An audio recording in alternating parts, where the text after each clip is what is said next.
আমার স্নেহের ছাত্রছাত্রী যারা 2026-এ মাধ্যমিক পরীক্ষা দিয়েছো, তোমাদের আজকেই মাধ্যমিকের ইতিহাস পরীক্ষা হয়েছে। তোমাদেরকে ইতিহাস পরীক্ষায় যেগুলো শর্ট কোশ্চেন তার সঠিক এবং নির্ভুল সমাধান এক্ষুনি করে দেবো। তার আগে তোমাদের কাছে অবশ্যই কমেন্টে জানতে চাইবো ইতিহাস পরীক্ষা তোমাদের কেমন হয়েছে। ইতিহাস পরীক্ষা বিগত কয়েক বছর ধরেই বেশ কঠিন কোশ্চেন আসছে, তার জন্য ইতিহাসের আগে তোমাদের ছুটিও দেয়া থাকে। এবারে তোমরা দুদিন ছুটি পেয়েছো।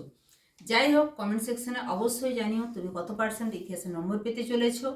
আমার এই ইতিহাসের প্রশ্নের উত্তরগুলো দেওয়ার কিছু পরেই আমি কিন্তু কালকে আমার সাবজেক্ট অর্থাৎ জিওগ্রাফি পরীক্ষা আছে। জিওগ্রাফি পরীক্ষার তোমাদেরকে আগেই সাজেশন দিয়ে দিয়েছি কোন কোন প্রশ্নগুলো তোমরা ভালো করে পড়বে। তবুও জিওগ্রাফি সংক্রান্ত বেশ কিছু কথা বলার জন্য পরবর্তী ভিডিওতে আসছি। তোমাদের যদি জিওগ্রাফি নিয়ে কিছু প্রশ্ন থেকে থাকে অবশ্যই এই ভিডিওর কমেন্টে জানিও। চলো, আর একদম দেরি নয়, কারণ তোমাদেরকে আবার ভূগোলটা পুরোটা শেষ করতে হবে, কালকেই ভূগোল পরীক্ষা। পরপর করে এক এক করে উত্তরগুলো দেখিয়ে দিই। 2026 সালের ইতিহাস পরীক্ষার কোশ্চেন একদম প্রথম প্রশ্নে চলে যায়। Letters from a father to his daughter গ্রন্থে মোট চিঠির সংখ্যা কয়টি? চিঠির সংখ্যা 30টি। জীবন স্মৃতি গ্রন্থটি লিখেছেন, সঠিক উত্তর ঘ রবীন্দ্রনাথ ঠাকুর। রামমোহন রায় ব্রহ্মসভা প্রতিষ্ঠা করেন কত সালে? 1828 সালে। সঠিক উত্তর ঘ। চলে যাব 3 পর 4-এর দাগে। বামাবোধিনী পত্রিকার সম্পাদক ছিলেন উমেশচন্দ্র দত্ত, অর্থাৎ সঠিক উত্তর গ। কলকাতা মেডিকেল কলেজ প্রতিষ্ঠিত হয় 1835 খ্রিস্টাব্দে। ভারতে প্রথম ঔপনিবেশিক অরণ্য আইন প্রণীত হয় 1865 খ্রিস্টাব্দে।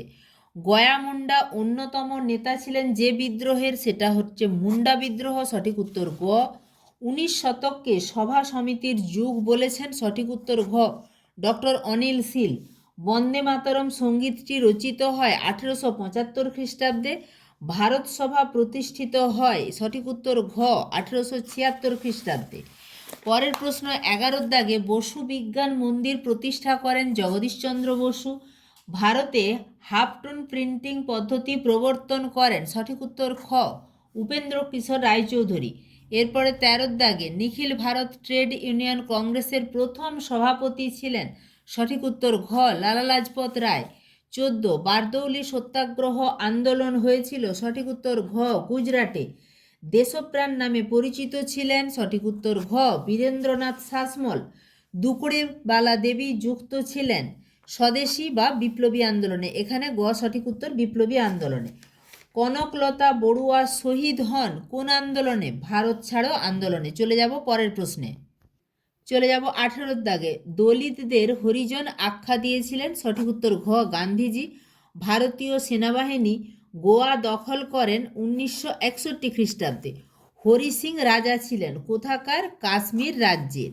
এরপরে যে কোনো 16টি প্রশ্নের উত্তর দাও। প্রতিটি উপবিভাগ থেকে অন্তত একটি করে প্রশ্নের উত্তর দিতে হবে। প্রথম প্রশ্নের উত্তর এখানে তোমাদেরকে লিখতে হবে। বঙ্গদর্শন পত্রিকার প্রথম সম্পাদক ছিলেন বঙ্কিমচন্দ্র। দেবেন্দ্রনাথ ঠাকুর কত খ্রিস্টাব্দে ব্রাহ্ম সমাজে যোগদান করেন? 1843। মিরাট ষড়যন্ত্র মামলা কবে শুরু হয়? 1929 খ্রিস্টাব্দে। মতুয়া ধর্মমতের প্রতিষ্ঠাতা ছিলেন শ্রী শ্রী হরিচাঁদ ঠাকুর। হরিচাঁদ ঠাকুর। এরপরে ঠিক না ভুল অর্থাৎ সত্য মিথ্যা। বিপিনচন্দ্র পালের জীবনীমূলক গ্রন্থের নাম 70 বৎসর। এটা ঠিক। প্রথম ভারতীয় সব ব্যবচ্ছেদকারী হলেন মধুসূদন দত্ত। না, ভুল। গণেন্দ্রনাথ ঠাকুর ছিলেন একজন ব্যঙ্গ চিত্রশিল্পী। এটিও ভুল। জাতীয় শিক্ষা পরিষদ প্রতিষ্ঠিত হয় 1906 খ্রিস্টাব্দে। এটি ঠিক। এরপরে বাম স্তম্ভ ডান স্তম্ভ মেলানো। বল্লভভাই প্যাটেল যুক্ত বারদৌলি আন্দোলনে, অর্থাৎ এটার সাথে যাবে 4। Doctor B.R.. আম্বেদকর দলিত আন্দোলনের সাথে, অর্থাৎ এটা যাবে 3। রশিদ আলী ছাত্র আন্দোলনের সাথে, তাই এটার সাথে যাবে 2। মেজর জেনারেল জয়ন্তনাথ চৌধুরী, এটা হবে 1 হায়দ্রাবাদের। এরপরে তোমাদের এটা ম্যাপে দেখাতে হবে। প্রদত্ত ভারতবর্ষের রেখা মানচিত্রে নিম্নলিখিত স্থানগুলি চিহ্নিত ও নামাঙ্কিত করো। 2.4-এ একটা হলেও করতে হবে, কারণ প্রথমেই প্রশ্নটা পড়ে দিলাম যে প্রতিটি উপবিভাগ থেকে যে অন্ততপক্ষে একটি। আমি ম্যাপটা নিয়ে আসিনি তাই করতে পারলাম না। তোমরা কিন্তু আশা করব যে সবগুলোই করতে পেরেছো বা যে কোনো একটা অন্ততপক্ষে করেছো। আছে বারাসত, রাঁচি, ঝাঁসি, দিল্লি। ঠিক আছে, এরপরে চলে যাব পরের প্রশ্নে। আচ্ছা, যেহেতু ম্যাপ পয়েন্টিং তার সাথে অথবা আছে তাই এটা দৃষ্টিহীন পরীক্ষার্থীদের জন্য। এরপরে উপবিভাগ, বিবৃতিগুলোর মধ্যে একের বিবৃতি, এদেশে পাশ্চাত্য শিক্ষা বিস্তারে স্যার চার্লস উডের শিক্ষা সংক্রান্ত নির্দেশনামাটি খুবই গুরুত্বপূর্ণ। এর ব্যাখ্যা হচ্ছে দুয়েরটি, তিনি ছিলেন কোম্পানির বোর্ড অফ কন্ট্রোলের সভাপতি। এরপরে দুয়ের দাগের বিবৃতি, ভারতের ঔপনিবেশিক ব্রিটিশ সরকার অরণ্য আইন প্রবর্তন করেছিলেন। এর ব্যাখ্যা হবে তিনেরটি, এই আইনের উদ্দেশ্য ছিল ব্রিটিশ সাম্রাজ্যবাদী স্বার্থ চরিতার্থ করা। বিবৃতি তিনে, আচার্য প্রফুল্লচন্দ্র রায় ছিলেন এদেশে বিজ্ঞান ও কারিগরি শিক্ষার অন্যতম পথিকৃৎ।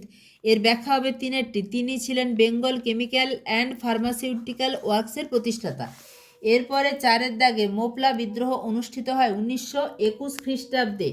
এর ব্যাখ্যা হচ্ছে দুয়েরটি, এটি ছিল সশস্ত্র কৃষক বিদ্রোহ। তাহলে আশা করব যে তোমরা এগুলো সমস্তই সঠিক উত্তর করেছো। আমি আর এখানে 2 নম্বরের প্রশ্নগুলোতে যাচ্ছি না। তো এবারে কেমন হয়েছে তোমাদের ইতিহাস পরীক্ষা, কত নম্বর পেতে পারো, অবশ্যই যে যেখান থেকে দেখছো কমেন্ট সেকশনে কমেন্ট করে জানিও। খুব তাড়াতাড়ি দেখা হচ্ছে জিওগ্রাফির একটা ভিডিও নিয়ে।